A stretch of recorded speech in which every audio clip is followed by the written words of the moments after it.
That's why they do it to their kids, because it produces the anger, the fear. They want the vengeance and hate. And when and those are qualities. Those are qualities that the military likes. So they look for people who were sexually abused, and they can mold those people and take away their free will easily enough with just electricity and drugs and torture. And then they program killing machines.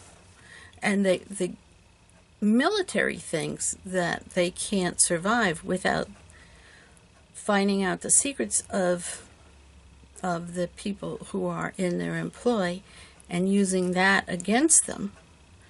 But that's why a lot of people in the military, a few people, it's actually just a handful of people, think that this information can never get out, because that is how they've been operating for at least a century. And without those people who think that they're under orders to kill, they can kill anybody, and they do, and they kill U.S. citizens all the time, that has got to stop. There is no reason for it. And just because that's the way you've always done something, that is not the way you always should do it. And that's very small-minded. There are a thousand ways to do pretty much everything that we do every day. The thing that really kind of astounds people about me is that I don't do anything the way anybody did. But that's because I was never taught how to do things. I always had to figure it out. Always. You know, you hear about my childhood. My parents didn't talk to me. They didn't teach me anything. And the mooks, they just expected me to know everything. They would just tell me something and have me figure it out. And that's why pretty much everything I do in a day-to-day situation is different than everybody else. And it makes the NSA crazy because I'm so unpredictable. But it's not that I'm trying to be unpredictable. I just figure things out differently. I think about things differently than everybody else.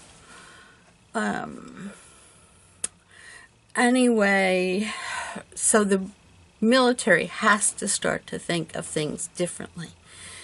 We do not, our government does not rely on us being always at war. The reason we are always at war is because a few people make a bunch of money.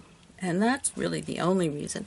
And for the military to think that we have to always be at war and somebody like me needs to be silenced is just flawed thinking. It's flawed thinking from ages of abuse, and it's flawed thinking because the thoughts are implanted in other people in the military. And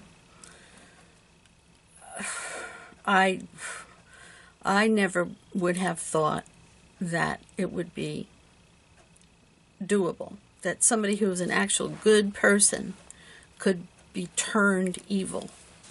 But I've seen it happen. And don't think that that's a good thing. And don't think that it's something that has to be done. And now you've got Trump. This is what you wanted. This is the bloodless coup. This is the coup d'etat of the mooks, to have somebody like Trump in power. And they did it to us. Don't think because it looks like he won the election, that he actually won the election. He did not. So don't think that, oh, well, it's the fault of the people who voted him in, and you get what, be careful what you wish for, because you might get it. Well, we got it, but we didn't wish for it. I'll tell you that.